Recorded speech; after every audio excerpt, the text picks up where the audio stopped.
Hola a todos, buenos días. Vamos a continuar con nuestra serie de estudios titulada Los últimos tiempos. Ahora vamos a leer el capítulo 2 de Apocalipsis. Como ya les repetí, estoy usando una Biblia revisada en 1960 por Casiodoro Reina y Valera. Vamos a ver todo el capítulo 2. Los invito a que tengan sus Biblias, y también como ya les recordé, si ustedes no tienen una Biblia a la mano, pueden descargarla con una aplicación, se llama Santa Biblia, y vamos a leer este capítulo y vamos a hacer una revisión del capítulo completo. Dice, como introducción, este capítulo ya está hablando específicamente de las dos iglesias de 4 iglesias que estuvieron en Asia Menor. Como ya lo expliqué, es la actual Turquía. Estas iglesias existieron físicamente, pero también estas iglesias representan a la totalidad de la iglesia en el periodo que es el periodo de la iglesia, que es desde que Jesucristo fundó con sus 12 apóstoles su iglesia hasta que Jesucristo vuelva. Estas iglesias representan a la totalidad de las iglesias. Hablo de la iglesia verdadera de Jesucristo, ¿de acuerdo? Ahora, vean lo que dice Apocalipsis 2, capítulo 1. Aquí vamos a empezar a hablar de la iglesia de Éfeso. Dice, escribe al ángel en la iglesia en Éfeso, el que tiene las 7 estrellas en su diestra, el que anda en medio de los 7 candeleros de oro, dice esto: yo conozco tus obras y tu arduo trabajo y paciencia, y que no puedes soportar a los malos, y has probado a los que dicen ser apóstoles y no lo son, y los has hallado mentirosos. Y has sufrido y has tenido paciencia, y has trabajado arduamente por amor de mi nombre, y no has desmayado. Pero tengo contra ti que has dejado tu primer amor. Recuerda, por tanto, de dónde has caído y arrepiéntete y haz las primeras obras, pues si no, vendré pronto a ti y quitaré tu candelero de su lugar si no te hubieras arrepentido. Pero tienes esto, que aborreces las obras de los nicolaítas, las cuales yo también aborrezco. El que tiene oído, oiga lo que el Espíritu dice a las iglesias. Al que venciere le daré a comer del árbol de la vida, el cual está en medio de paraíso de Dios. Bueno, vamos a empezar. La ciudad de Éfeso era una ciudad portuaria, o sea, era un puerto, y esta ciudad adoraba principalmente a la diosa griega Artemisa, que sabemos que muchos dioses falsos griegos pasaron a ser dioses del Imperio Romano, solamente les cambiaban el nombre. Artemisa en el Imperio griego y Diana en el Imperio Romano. El templo de Diana y de Artemisa fue considerado una de las maravillas del mundo antiguo, pero realmente las abominaciones que se cometían a la diosa Diana pues realmente eran atroces. Los sacrificios que hacían, yo los invito a que estudien un poco de historia de la adoración a la diosa Diana y comprenderán un poco lo que les estoy diciendo. La importancia de Éfeso es que igual era puerta de entrada hacia el resto de Asia, y Pablo estuvo aquí ministrando durante 3 años. Existe una carta titulada a los Efesios. También aquí fueron pastores Timoteo, Tíquico y el apóstol Juan. El apóstol Juan, cuando estaba ministrando aquí en esta iglesia, fue cuando fue desterrado a la isla de Patmos. Las ventajas que yo encontré, ciertas ventajas y ciertos puntos en contra que tenía esta iglesia, y uno de los puntos a favor que tenía esta iglesia es que tenían discernimiento espiritual. Dice, yo conozco tus obras y tu trabajo y paciencia, y que no puedes soportar a los malos, y has probado a los que dicen ser apóstoles y no lo son, los has hallado mentirosos. Aquí ellos tenían un gran discernimiento espiritual. Ellos comprobaban a los que se decían ser apóstoles y no, por medio de 2 cosas sencillas: que predicaran la doctrina correcta, que predicaran la verdad principalmente, pero que también esos maestros fueran respaldados por su conducta. Entonces ellos probaban a los apóstoles y los que no son los has hallado mentirosos. O sea, era una iglesia sana en el discernimiento espiritual. También dice, y has sufrido y has tenido paciencia y has trabajado arduamente por amor de mi nombre y no has desmayado. Aquí está hablando de que son fieles a su palabra y que tuvieron mucha paciencia. También otra, o más bien, pero aquí vemos en el versículo 4 que es lo más importante que Dios le declara. Dice, pero tengo contra ti que has dejado tu primer amor. ¿Qué es lo que les está diciendo Dios? Que sí eran una iglesia que sabía mucho, que sí eran una iglesia preparada, que sí eran una iglesia estudiada, pero habían dejado a un lado lo más importante, que era el amor de Dios. Los cristianos se caracterizan principalmente por amar a Dios. No hay otra característica más grande que esa, porque el cristiano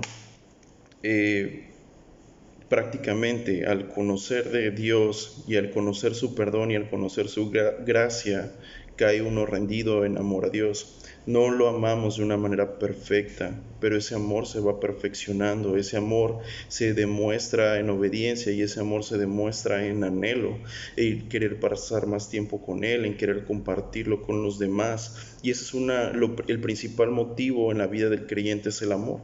Entonces ellos estaban desviando para ser más ortodoxos o más legalistas, o sea, estaban cumpliendo más las leyes, que lo que los movía era más eso, y estaban dejando a un lado el amor a Dios, y eso no debe de ser en ninguna manera. Nosotros como creyentes siempre debemos amar más a Dios que sobre todas las cosas. Eso no implica que lo desobedezcamos, eso no implica que llevemos una vida de libertinaje, sino que el amor hacia Dios debe de guiar una vida correcta en el creyente, y no debe de los ritos y las formas no deben de ser más importantes que Dios mismo, ¿de acuerdo?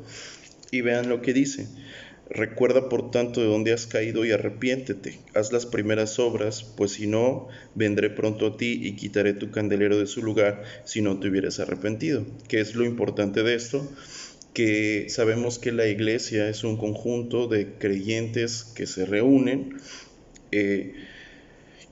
pero aquí lo que está diciendo Dios es que si ellos no se arrepienten, Dios mismo se puede quitar de ese lugar y esa dejaría de ser una iglesia, como en la actualidad. Hay muchas congregaciones y hay muchas personas que creen que están en una iglesia correcta, pero realmente Dios no está ahí. Y eso hace que esa iglesia deje de ser una iglesia y sea solamente un club social, o haya solamente gente congregada que piensan ellos que llevan el nombre de Dios, o que piensan que ellos que verdaderamente están adorando a Dios, y Dios ni siquiera está en ese lugar. Entonces eso es muy peligroso, porque Dios dice que si nosotros amamos más las reglas, la forma, el legalismo que a la persona misma de Jesucristo, entonces existe el riesgo de que Dios deje a esa congregación como tal. ¿Y qué es lo que sucede? Que prácticamente esa iglesia queda, vendré pronto a ti, quitaré tu candelero de su lugar si no te hubieras arrepentido. Dejar de ser iglesia y simplemente ser un grupo de gentes que adoran a Dios sin que Dios esté realmente ahí. Dice, pero tienes esto, eso es otro punto, que aborreces las obras de los nicolaítas, las cuales yo también aborrezco. Antes que esto, qué duro es que Dios aborrezca a alguien, ¿no? Vean lo que dice, las cuales yo también aborrezco, eso lo dice Dios. Pero vemos que el pecado tan grande de los nicolaítas, ellos prácticamente fueron infiltrándose poco a poco a la iglesia, como en la actualidad existe la cizaña dentro del trigo, y eso solamente lo conoce el Señor. O sea, nosotros podemos engañar al pastor, podemos engañar a la iglesia, pero realmente el corazón como tal lo conoce Dios.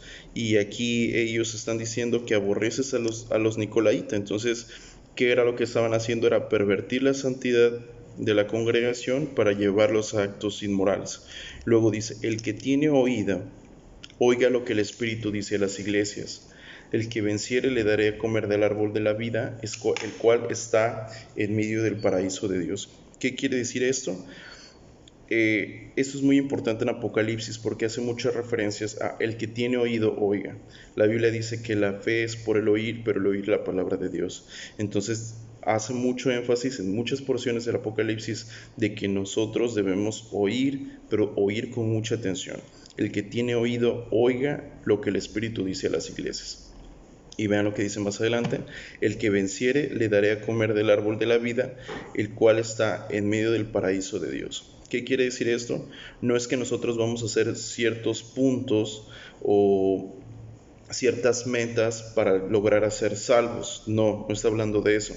Si nosotros queremos hablar sobre la salvación, váyanse, o más bien sobre la victoria en la salvación, váyanse a 1 de Juan capítulo 5. Ahí se habla específicamente de que la victoria es la fe. Entonces se está hablando prácticamente de los cristianos verdaderos. El cielo no se gana por obras, el cielo se gana simplemente por gracia. Es un favor inmerecido de Dios que tiene hacia el hombre pecador. Y aquí está hablando: al que venciere le daré a comer del árbol de la vida. Repito, no son obstáculos que uno tiene que ir pasando, o no son puntos que uno tiene que ir ganando para ir al cielo, o son ciertas cantidades de obra que uno tiene que ir ganando para ir al cielo. No, simplemente está hablando de la fe, que es la que hace vencer. La victoria la da la fe, y esto Juan mismo lo escribió en 1 de Juan capítulo 5. Pero es una recompensa eterna que el cristiano verdadero va a estar en medio de Dios, en medio del paraíso de Dios, y eso es una realidad, que el creyente verdadero va a gozar eternamente del cielo. ¿De acuerdo? Eso es para la iglesia de Éfeso. Vamos a hablar sobre la iglesia Esmirna. Acuérdense que cuando dice en estos primeros capítulos, cuando dice escribe al ángel de la iglesia, se está refiriendo a los pastores, no se está refiriendo a un ángel como tal, con alas, o un siervo de Dios, sino se está refiriendo a los pastores. Dice: y escribe al ángel de la iglesia en Esmirna, el primero y el postrero, el que estuvo muerto y vivió, dice esto. Pues obviamente Jesucristo, ya lo habíamos visto, el primero y el postrero, que es eterno, el que estuvo muerto y vivió, es que Jesús resucitó. Y dice esto, dice: yo conozco tus obras y tu tribulación y tu pobreza, pero tú eres rico, y la blasfemia de los que se dicen ser judíos y no lo son, sino sinagoga de Satanás. No temas en nada lo que vas a padecer. He aquí, el diablo echará a algunos de vosotros en la cárcel para que seáis probados, y tendréis tribulación por 10 días. Sé fiel hasta la muerte, y yo te daré la corona de la vida. El que tiene oído, oiga lo que el Espíritu dice a las iglesias. El que venciere no sufrirá daño en la segunda muerte. Bueno, ¿qué es importante de esto?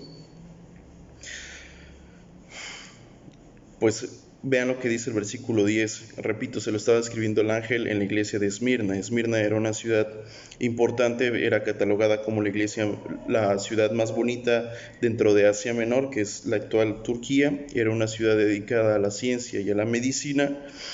Y de aquí también es importante recalcar que de aquí surgió un pastor que se llamó Policarpo. En este tiempo en Esmirna dedicaban mucho tiempo a la idolatría, como ya lo hemos mencionado en otras ciudades, pero aquí también adoraban mucho al emperador César. Entonces, no adorar a César significaba pues prácticamente una traición a la nación, y merecía pues prácticamente la persecución y la muerte. Menciona la historia que Policarpo fue pastor de esta iglesia y fue enterrado vivo a los 86 años por no querer adorar a César. Eso es como un antecedente histórico. Pero vean lo que dice aquí. El versículo 10 dice: no temas en nada en lo que vas a padecer. Aquí está hablando de persecución. He aquí, regreso desde el 9. Yo conozco tus obras y tu tribulación y tu pobreza, pero tú eres rico, y la blasfemia de los que se dicen ser judíos y no lo son, sino sinagoga de Satanás. ¿Qué es importante aquí? Recuerden que Jesús vino a esta tierra por medio de un linaje carnal, o sea, por medio de un linaje. Si nosotros vamos a la genealogía de Jesucristo, vemos tanto la genealogía de José como la genealogía de María, pues viene por ascendencia judía, ¿de acuerdo? Desde Adán hasta que Jesús nació. Eso lo viene clarito en la genealogía de Jesucristo. Pero lo que nosotros vemos desde Génesis con el llamamiento de Abraham, vemos que lo que hace salvo a las personas no es la carne, o sea, no es que yo sea de ascendencia directa o descendencia directa de Abraham, o de que yo venga directito de la generación o de la genealogía de Abraham. Eso no me hace salvo. No nos hace salvo que nuestra sangre y nuestros apellidos y nuestra carne llevemos la ascendencia judía. Desde Abraham lo vemos que lo que nos hace salvos es la fe, y creyó Abraham y le fue contado por justicia. Entonces es importante que nosotros sepamos esto. Los judíos llegaron a poner encima la carne que la fe. Es por eso que cuando ellos acusaban a Jesús de que se dijera Dios, pues ellos mismos se desgarraban las vestiduras y pensaban que era mentiroso, que era blasfemia, pero en realidad Jesús siempre ha sido Dios. Y ellos pusieron primero las reglas, primero pusieron los ritos, primero para ellos fue mejor la religión que la fe en Jesucristo. Entonces eso es algo grave ante los ojos de Dios, porque al final de cuentas es no tener fe en Jesucristo, y al final de cuentas es no creerle, y al final de cuentas es un pecado grande. Dice la Biblia que el único pecado que ya ha sido condenado desde ahorita es no creer en Jesucristo.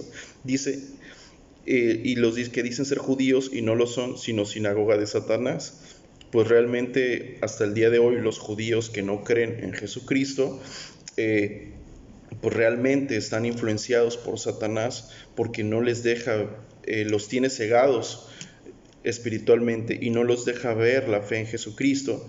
Y es por eso que detrás de todas las personas que no creen en Jesucristo, el que siempre tiene las manos o el que siempre está detrás es Satanás. Entonces es algo muy serio, es algo muy muy serio, porque pues realmente el que se caiga el velo de la cara, que se caiga el velo de los ojos, pues es simplemente la palabra de Dios y la fe misma en Jesucristo que nos puede ver las cosas espiritualmente.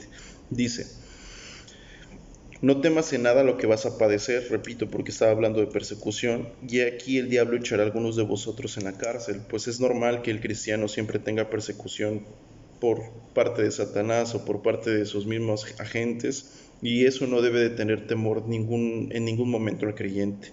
Muchas veces tú te puedes preguntar que si por qué tienes dificultades, o por qué te ponen trabas en tu trabajo, o por qué te ponen trabas tus compañeros, y no lo entiendes. Pues realmente sabemos que muchas personas están influenciadas por Satanás. Entonces no es nuestro afán destruir a nadie, sino nuestra convicción como creyentes es orar y confiar en Dios, ¿no? Y dice: vosotros en la cárcel para que seáis probados y tendréis tribulación por 10 días. Aquí no se está refiriendo 10 días literales, sino se está refiriendo que nuestra persecución y nuestra tribulación en esta tierra pues van a ser muy breves comparado con lo eterno, ¿no?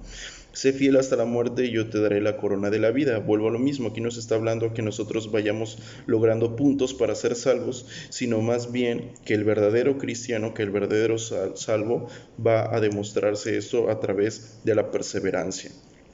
Y vean lo mismo que ya les había mencionado antes: el que tiene oído, oiga lo que el Espíritu dice a las iglesias. El que venciere no sufrirá daño de la segunda muerte.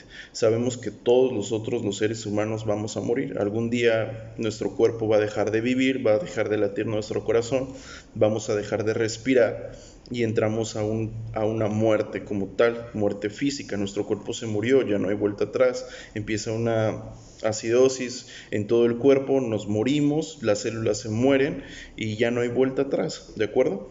Pero aquí está hablando de la muerte segunda o de la segunda muerte. ¿Qué es eso? Pues sabemos nosotros que cuando una persona inmediatamente muere, su espíritu del creyente va a la presencia de Dios, y el espíritu de la persona que no cree en Cristo inmediatamente va al infierno. El daño de la segunda muerte se refiere a eso, que es una muerte eterna. Las personas que mueren sin Cristo en su corazón van a sufrir una eternidad, o sea, un sinfín de tiempo en la presencia de Satanás, de los demonios, con fuego eterno que nunca se apaga, y eso es a todas las personas que no creen en la persona de Jesucristo. ¿Recuerdo? Ahora vamos a hablar sobre el mensaje a Pérgamo. Pérgamo, aquí vamos a estar hablando del versículo 12, dice, escribe al ángel de la iglesia en Pérgamo. Repito, el ángel de la iglesia se refiere al pastor. El que tiene la espada aguda de dos filos dice esto. ¿Quién es la espada aguda de dos filos? Pues es la palabra de Dios, o sea, es Dios mismo hablando. Dice, yo conozco tus obras y de dónde moras, donde está el trono de Satanás, pero retienes mi nombre y no has negado mi fe, ni aun en los días en que Antipas, mi testigo fiel, fue muerto entre vosotros, donde mora Satanás. Pero tengo unas pocas cosas contra ti, que tienes ahí a los que retienen a la doctrina de Balaam, que enseñaba a Balac a poner tropiezo ante los hijos de Israel, a comer de cosas sacrificadas a los ídolos y a cometer fornicación. Y también tienes a los que retienen la doctrina de los nicolaíta, la que yo aborrezco. Por tanto, arrepiéntete, pues si no, vendré a ti y pelearé contra ellos con la espada de mi boca. El que tiene oído, oiga lo que el Espíritu dice a las iglesias. El que venciere daré a comer el maná escondido, y le daré una piedrecita blanca, y en la piedrecita escrito un nombre nuevo, el cual ninguno conoce sino aquel que lo recibe.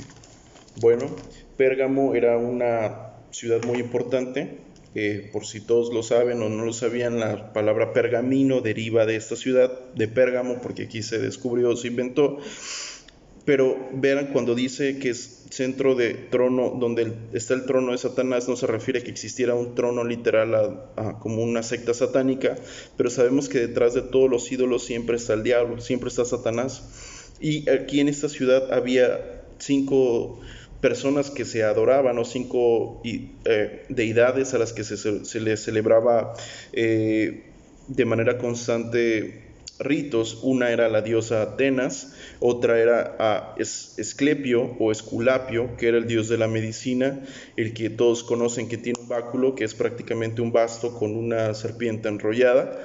Esos como antecedente, pues prácticamente la medicina en estas épocas estaba muy bañada de misticismo y muchos ritos. Incluso habían veces que las personas se tenían que acostar en el templo de Esculapio y habían serpientes sueltas, y eran ritos realmente raros, ¿no? Realmente esotéricos, satánicos, y es importante mencionarlo. También estaba la adoración al dios Dionisio o al dios Baco, que es el dios de la lujuria, el dios de la embriaguez, el dios del vino. También había adoración y estaba el templo a Zeus, y también en esta ciudad adoraban al emperador César.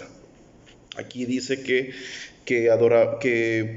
Dios dice que Antipas, mi testigo fiel, fue muerto entre vosotros, donde mora Satanás. Pues quizás esté hablando específicamente de un mártir, ¿no?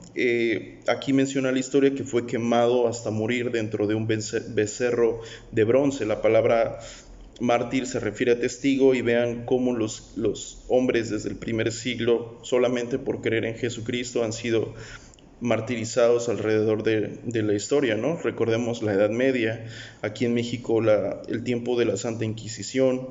Pues hay muchos lugares en Guanajuato, en Morelia, en la Ciudad de México, museos prácticamente también donde mostraban la tortura, donde pues principalmente torturaban a cristianos, ¿no? Y vean, la historia de Balaam a la que hace referencia aquí, pues está prácticamente escrita en Números capítulo 22 al 25, por si los quieren revisar. Pero lo que más me gusta de esto es que dice, bueno, que tienen a los que te retienen la doctrina de los nicolaitas, a los que yo aborrezco. Hago referencia a lo que ya habíamos visto anteriormente. Dice, por tanto, arrepiéntete, pues si no, vendré pronto a ti y pelearé contra ellos con la espada de mi boca. El que tiene oídos para oír, oiga lo que el Espíritu dice a las iglesias. Aquí hace referencia igual a un maná escondido, y eso igual me gusta mucho, porque el maná escondido, si nosotros estamos referencia a lo que pasó en el libro del Éxodo, cuando ellos estaban en el camino al desierto, Dios les daba un maná, que era un pan que descendía literal del cielo. Ese pan pues prácticamente no lo podían acumular, y solamente les servía como alimento en esas 24 horas. Si ellos lo llegaban a almacenar para días después, se les echaba a perder. Entonces ellos recibieron el maná físico y lo comieron, pero hasta el día de hoy existe un maná espiritual que es el verdadero pan del cielo, que es Jesús. Dice que Dios promete al creyente el verdadero pan espiritual, y ese verdadero pan espiritual es Jesucristo, y eso pues realmente es alentador, porque lo vemos en el libro de Juan, en el Evangelio según San Juan, que Jesús dice: yo soy el pan de vida. Y pues prácticamente conocer a Jesucristo no es que no nos vamos a tener hambre nunca más física, sino se refiere a que vamos a estar plenos espiritualmente por toda la eternidad. Si tenemos a Jesús, lo tenemos todo. Bueno, y ya para terminar, voy a hablar lo que dice de la iglesia de Tiatira. Escribe al ángel de la iglesia en Tiatira. Aquí estamos hablando otra vez que el ángel se refiere al pastor. Dice: el Hijo de Dios, el que tiene ojos como llama de fuego y pie semejante al bronce bruñido, dice esto. Otra vez, el Hijo de Dios. Jesús se presentó muchas veces a sí mismo en los evangelios como el Hijo de Dios. Aquí vimos que el que tiene ojos como llama de fuego, ya lo vimos referentemente antes, que no se refiere que Jesús tenga ojos literal de fuego, aunque aquí hace mención de que Él ve a través de lo que nosotros no vemos. O sea, nosotros solamente vemos la carne, pero Jesús ve el pensamiento y Jesús ve el corazón de las personas. Y también ya lo habíamos visto antes: y pies semejantes al bronce bruñido. Aquí el bronce bruñido hace referencia a que sus pies vienen con juicio. Dice: yo conozco tus obras y amor y fe y servicio y tu paciencia, y que tus obras postreras son más que las primeras, pero tengo unas pocas cosas contra ti, que toleras que esa mujer Jezabel, que se dice profetiza, enseñe y seduzca a mis siervos a fornicar y a comer cosas sacrificadas a los ídolos. Y le he dado tiempo para que se arrepienta, pero no quiere arrepentirse de su fornicación. He aquí yo la arrojo en cama y en gran tribulación, y a los que con ella adulteran, si no se arrepienten de las obras de ella. Y a sus hijos heriré de muerte, y toda la iglesia sabrá que yo soy el que escudriña la mente y el corazón, y os daré a cada uno según vuestras obras. Pero a vosotros y a los demás que están en Tiatira, a cuantos no tienen esta doctrina y no han conocido lo que ellos llaman las profundidades de Satanás, yo os digo, no os impondré otra carga. Pero los que tenéis, retenedlo hasta que yo venga. Al que venciere y guardare mis obras hasta el fin, yo le daré autoridad sobre las naciones, y les regirá con vara de hierro, y serán quebrados con vaso de alfarero, como yo también la he recibido de mi Padre, y le daré la estrella de la mañana. El que tiene oído, oiga lo que el Espíritu dice a las iglesias. Bueno, como ya lo vimos, aquí está haciendo referencia igual al ángel, que es el pastor de esa iglesia. Y yo, como otro antecedente de Tiatira, ¿se acuerdan de la historia en la que Pablo, más bien una mujer llamada Lidia, se convierte en el ministerio de Pablo en Hechos 16? Bueno, aquí está hablando, Lidia era de esta ciudad, ¿no? Aquí hace referencia a una mujer que se llama Jezabel, que es muy parecida a la historia de Jezabel que redacta Primera de Reyes capítulo 21. Pues prácticamente mezclan la idolatría con inmoralidad. Y pues prácticamente aquí estaba hablando de que había personas infiltradas dentro de la iglesia que llevaban a cometer idolatría, sacrificar las cosas sacrificadas a los ídolos, cosas que Dios también aborrece, y principalmente actos inmorales constantes de fornicación. Y vean lo que dice el 21. El 22 dice: he aquí yo la arrojo en cama y en gran tribulación a los que con ella adulteran, si no se arrepienten de las obras de ella. Es algo muy, muy, muy grave, porque aquí lo que está hablando en cama no quiere decir literal una cama, sino se está refiriendo a la condenación que Dios está diciendo. Por su pecado y falta de arrepentimiento recibiría una cama en el infierno, donde ya sería por siempre. Aquí en cama se refiere al hecho de estar postrado, al hecho de estar enfermo, y a todas las personas que han estado con ella. Dice: si no se arrepienten de las obras de ella, ¿no? Es una condenación muy fuerte. Dice, y a sus hijos heriré de muerte, y todas las iglesias sabrán que yo soy el que escudriña la mente y el corazón. Eso ya lo habíamos visto, que Jesús conoce más allá de nuestras intenciones. Y dice también aquí en el 23, que según sus obras, y yo os daré a cada uno según vuestras obras. Repito, las obras no nos llevan al cielo, simplemente las obras constituyen evidencia de la salvación. Quiere decir, hermanos, que si nosotros somos creyentes, nuestra fe nos va a guiar a hacer buenas obras. Y es importante esto porque Jesús, al final de cuentas, las obras van a ser la base para el juicio de Dios. Dios tiene registro de todas las cosas buenas que nosotros hayamos hecho. Sabemos que los cristianos ya no pasaremos por un juicio para condenación, sino simplemente para que nuestras obras sean pasadas por fuego, y todo lo que persevere, pues de esa recibiremos recompensa. Pero también para las personas que nunca creyeron en Jesucristo, sus obras van a ser contadas, pero no para salvación, van a ser contadas para juicio eterno en el infierno.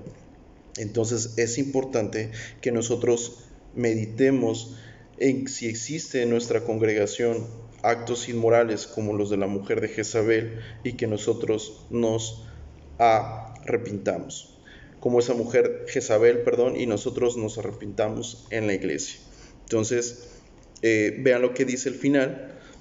Pero lo que tienes, reténlo hasta que yo venga. El que venciere y guardare mis obras hasta el fin, yo le daré autoridad sobre las naciones, y las regirá con vara de hierro, y serán quebradas con vaso de alfarero, como yo también le he recibido de mi Padre.